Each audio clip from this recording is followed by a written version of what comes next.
فاسألوا أهل الذكر إن كنتم لا تعلمون.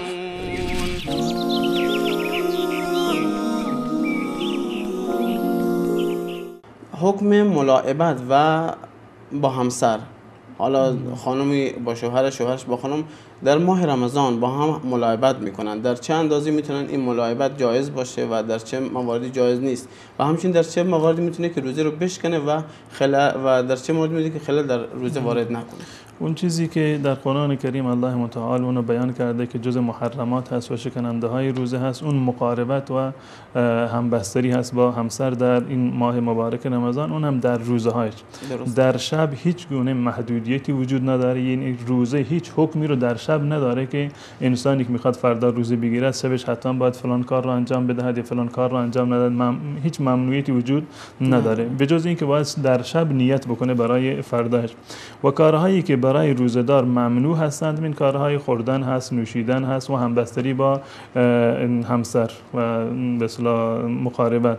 اما به معنی در آغوش کشیدن همدیگر جایز هست، بوسه گرفتن از زن و شوهر از همدیگر جایزه، هیچ گونه اشکال شرعی نداره، البته به شرط این که منجر به مقاربت نباشه. این قید هست در روایت هم اومده، اون کسانی که توانایی دارند خودشون رو کنترل بکنند، یا به تعبیر حدیث که املککم لاربه، اون گونه که رسول الله صلی الله علیه و سلم به اصطلاح یعنی کنترل خودشون در اختیار داشتن، اگر کسی واقعا مطمئن هست که مجرد یک بوسه منجر به جماع نمیشه، هیچ گونه اشکالی نداره که بوسه گرفتن.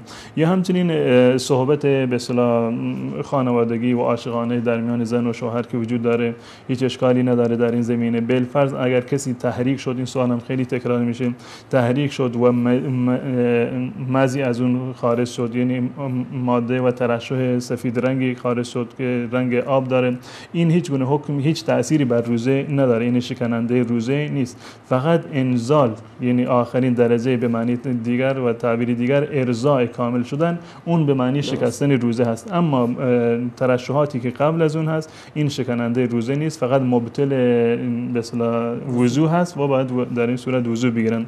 و صحبت‌های دیگری که در میان دو مثلا دختر و پسر نامحرم انجام میگیره، این کارها قبل از رمضان هم حرامه، در داخل رمضان هم حرامه، هیچ مثلا جواز شرعی بعضی دقیقاً همین مورد اشاره کرده بودن که زن نامحرم با مرد نامحرم در این ماه مبارک رمضان، یعنی حرف به اصطلاح هر حرفی که باشه عاشقانه بزنن، این هم در رمضان حرامه و هم در غیر رمضان. رسول الله صلی الله علیه و آله میفرماند که من لم یدع قول الزور والعمل به والجهل فليس لله حاجة في ان يدع طعامه و شرابه لاجله.